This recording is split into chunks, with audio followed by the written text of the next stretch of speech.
राज्य के 31 जिलों में होगी लोक सेवा आयोग की प्रारंभिक परीक्षा। उत्तर प्रदेश लोक सेवा आयोग की सम्मिलित राज्य प्रवर अधीनस्थ सेवा परीक्षा 2021 एवं वन सहायक क्षेत्रीय वन अधिकारी प्रारंभिक परीक्षा 2021 का आयोजन 24 अक्टूबर 2021 को 2 पालियों में किया जाएगा। इस परीक्षा का आयोजन राज्य के 31 जिलों के विभिन्न परीक्षा केंद्रों में किया जाएगा। यूपीपीएससी की इस परीक्षा के लिए आवेदन करने वाले अभ्यर्थी अपने एडमिट कार्ड आयोग की वेबसाइट uppsc.up.nic.in पर जाकर डाउनलोड कर सकते हैं। प्रवेश पत्र डाउनलोड करने के लिए अभ्यर्थियों को रजिस्ट्रेशन नंबर और जन्मतिथि की सूचना देनी होगी। छठ पूजा पर पूर्वांचल और बिहार के लिए स्पेशल ट्रेन आज 11 से चलेंगी। दीपावली बाद छठ पूजा पर बिहार और पूर्वांचल की ओर जाने वाले यात्रियों के लिए राहत की खबर है। लखनऊ से चलने वाली नियमित ट्रेन में जहां अतिरिक्त डिब्बे लगेंगे, वहीं रेलवे ने छठ पर्व पर अतिरिक्त ट्रेन भी चलाएगा। छठ पर्व पर 6 नवंबर से नहाय खाए के साथ शुरू होगा। लखनऊ से बलिया व देवरिया के अलावा बिहार सहित कई शहरों को जाने वाली ट्रेन में अतिरिक्त कोच लगाए जाएंगे।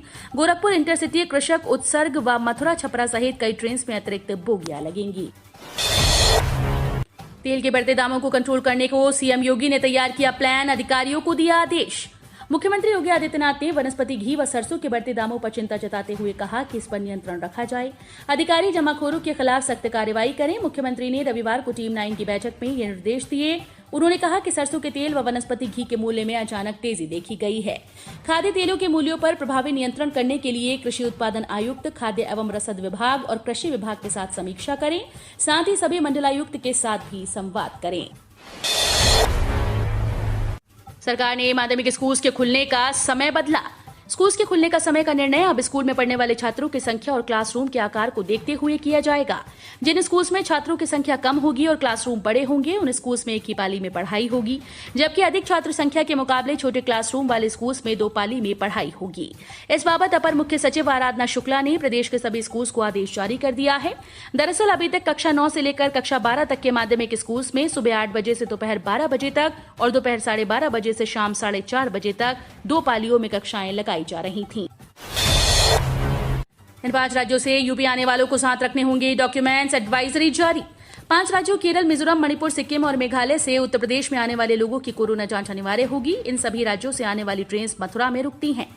इस कारण स्वास्थ्य विभाग की एडवाइजरी में मथुरा में ज्यादा सजगता बरतने के निर्देश दिए गए। इन 5 राज्यों में कोरोना संक्रमण के मामले नहीं थम रहे। केरल समेत इन राज्यों में लगातार कोरोना के केस निकल रहे हैं। प्रवक्ता के 11 विषयों का साक्षात्कार 21 से 30 अक्टूबर तक। सहायता प्राप्त माध्यमिक इंटर कॉलेजेस में प्रवक्ता के शेष 11 विषयों के साक्षात्कार 21 से 30 अक्टूबर तक कराए जाएंगे। उत्तर प्रदेश माध्यमिक शिक्षा सेवा चयन बोर्ड ने परिणाम जारी करने के 24 घंटे के अंदर साक्षात्कार कार्यक्रम जारी कर दिया। शुक्रवार की शाम नागरिक शास्त्र, भूगोल, समाजशास्त्र, अर्थशास्त्र, इतिहास, हिंदी, कृषि, शिक्षा शास्त्र, शारीरिक शिक्षा, वाणिज्य और संगीत गायन का परिणाम घोषित हुआ था। रैपिड रेल से विकास को लगेंगे पंख। स्टेशन के पास बनेंगे रेस्टोरेंट और शॉपिंग मॉल। जाने और क्या होगा खास। शहर में कुछ सालों के अंदर ही तेजी से विकास होता दिखाई दे रहा है। जहां एक तरफ दिल्ली गाजियाबाद को जोड़ने के लिए एलिवेटेड रोड का निर्माण हुआ, वहीं लोगों को मेट्रो की सुविधा उपलब्ध हुई, तो अब पूरे पश्चिमी उत्तर प्रदेश को जोड़ने के लिए रैपिड रेल का भी कार्य तेज गति से चल रहा है। इसके अलावा शहर में चारों तरफ सड़कों का जाल भी बिछाया जा चुका है। यहाँ रैपिड रेल का प्लेटफॉर्म एक मॉडल के रूप में तैयार किया जा रहा है। दिवाली से पहले मेरठ में गहराया सांसों पर संकट। मानसून के विदा होते ही मौसम में शुरू हुए बदलाव के बीच दिवाली से ठीक पहले मेरठ में सांसों का संकट गहरा गया। मेरठ में एयर क्वालिटी इंडेक्स 206 पर पहुंच गया, जो खराब श्रेणी में है।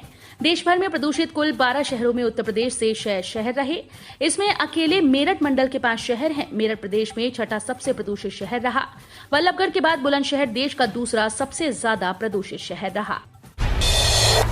भाजपा के नेता और खरबपति मित्रों के अलावा हर वर्ग सुरक्षित।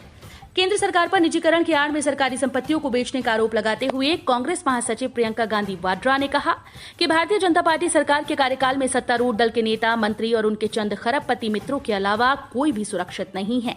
प्रधानमंत्री नरेंद्र मोदी के संसदीय क्षेत्र वाराणसी में किसान न्याय रैली को संबोधित करते हुए उन्होंने कहा कि देश में बेरोजगारी चरम पर है। कोरोना काल में छोटे व्यापारी और किसान तबाह हो चुके हैं, जबकि प्रधानमंत्री के खरबपति मित्र हर रोज करोड़ों रुपए कमा रहे हैं।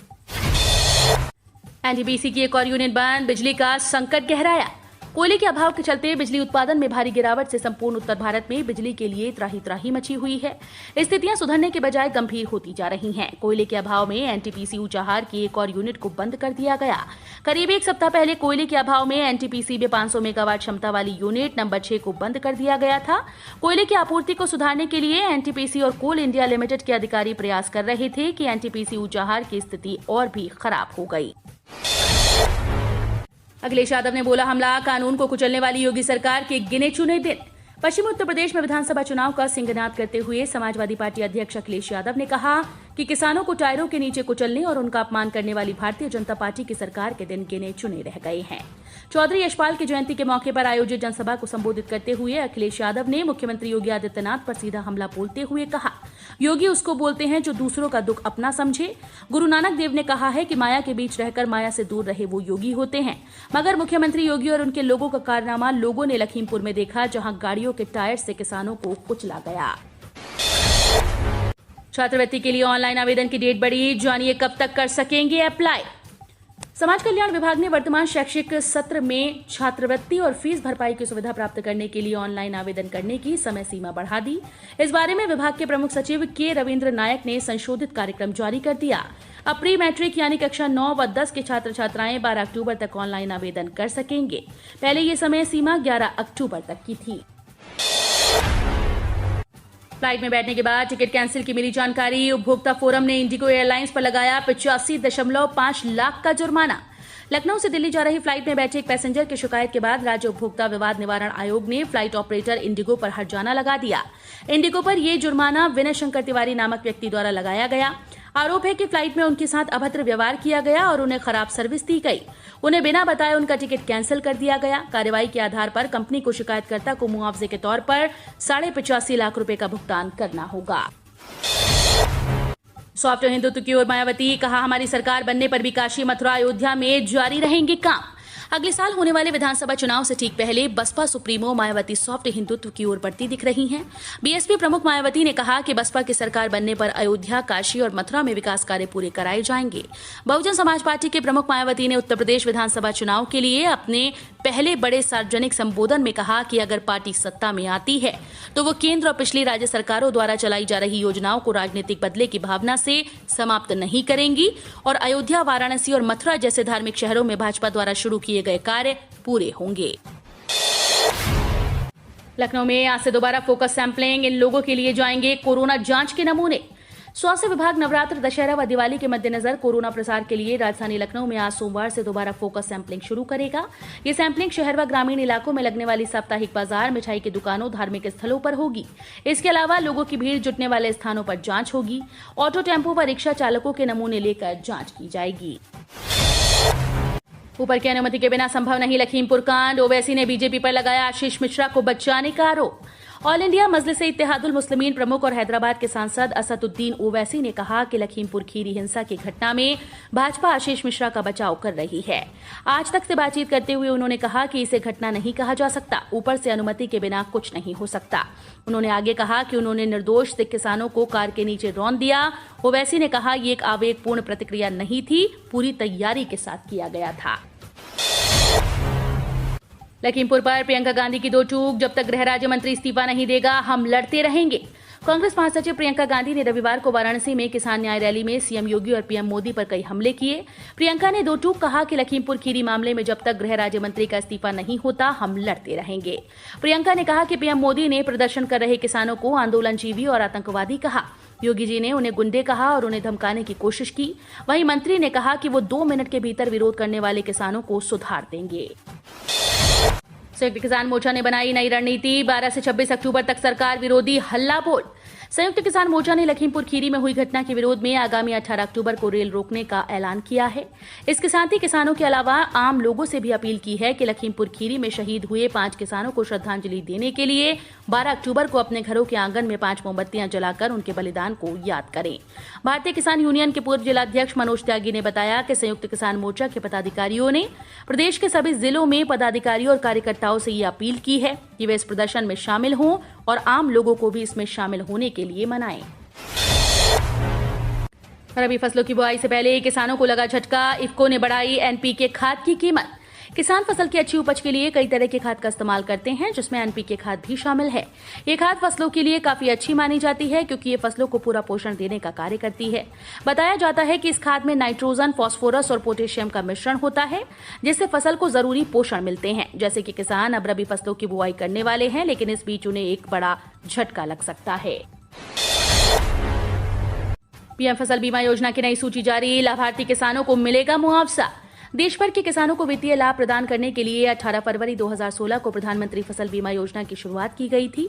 ये फसल योजना सभी किसानों को शीर्ष बीमा लाभ प्रदान करेगी। कई बार अनचाही बारिश होने, कीटों के हमले या किसी अन्य प्राकृतिक आपदा से किसान अपनी फसल को नुकसान पहुंचाते हैं।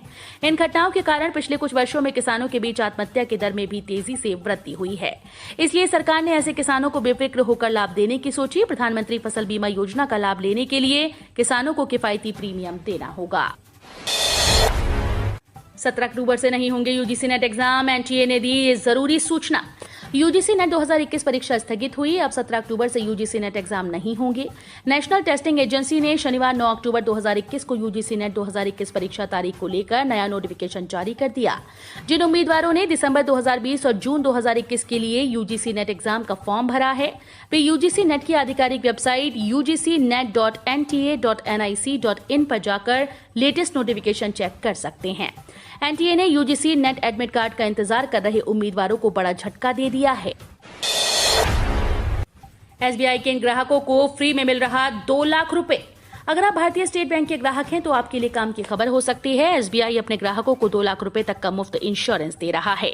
दरअसल एसबीआई की सुविधा जनधन अकाउंट के खाता धारकों को मिल रही है। एसबीआई जिन ग्राहकों के पास रुपए डेबिट कार्ड है, उन्हें 2 लाख रुपए तक का मुफ्त आकस्मिक बीमा कवर देता है। रुपए डेबिट कार्ड का उपयोग करने वालों को मृत्यु बीमा, खरीद सुरक्षा कवर और अन्य लाभ मिलते हैं। पोस्ट ऑफिस के ग्राहकों के लिए 1 अक्टूबर से लागू हो गया ये नया नियम। पोस्ट ऑफिस विभाग ने अपने सेविंग अकाउंट के एटीएम चार्ज में बदलाव किया। एटीएम से रुपए निकालने वाले पोस्ट ऑफिस के ग्राहकों को ये नियम जानना जरूरी है, अन्यथा ज्यादा ट्रांजैक्शन पर आपको अतिरिक्त चार्ज देना पड़ सकता है। नया एटीएम कार्ड और पिन का भी शुल्क लगेगा। 15 सितंबर 2021 को विभाग की ओर से एक सर्कुलर जारी किया गया था, जिसे 1 अक्टूबर से लागू कर दिया गया है। इसके साथ ही पोस्ट ऑफिस ने 1 महीने में एटीएम कार्ड से होने वाले वित्तीय और गैर वित्तीय लेन देन की सीमा तय कर दी है।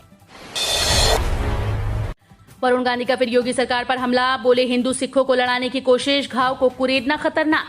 यूपी के लखीमपुर खीरी हिंसा मामले में भाजपा सांसद वरुण गांधी लगातार खुलकर बयानबाजी कर रहे हैं। रविवार को उन्होंने योगी सरकार पर हमला बोला और ट्वीट कर कहा, लखीमपुर खीरी में हुई हिंसा को हिंदू बनाम सिख की लड़ाई में बदलने की कोशिश की जा रही है। ये न सिर्फ अनैतिक और झूठी है, बल्कि उन जख्मों को फिर से कुरेदना खतरनाक है जिन्हें ठीक होने में कई पीढ़ी लगी है। त्योहारी सीजन के लिए कल से शुरू हुई सैकड़ों स्पेशल ट्रेन्स। त्योहारी सीजन में घर जाने के लिए अगर आपको ट्रेन्स में कंफर्म रिजर्वेशन नहीं मिला है तो रेलवे ने कल से स्पेशल ट्रेन्स की शुरुआत की। भारतीय रेलवे हर साल फेस्टिव सीजन में करीब 5000 स्पेशल ट्रेन्स चलाती हैं। ये ट्रेन ज्यादातर उत्तर भारत में चलाई जाती हैं। त्योहारी सीजन में भीड़ को नियंत्रित करने के लिए रेलवे ने 10 अक्टूबर से सैकड़ों विशेष ट्रेन चलाने का ऐलान किया। यात्रा की श्रेणी के आधार पर विशेष ट्रेन का किराया आम ट्रेन के किराए से महंगा होगा।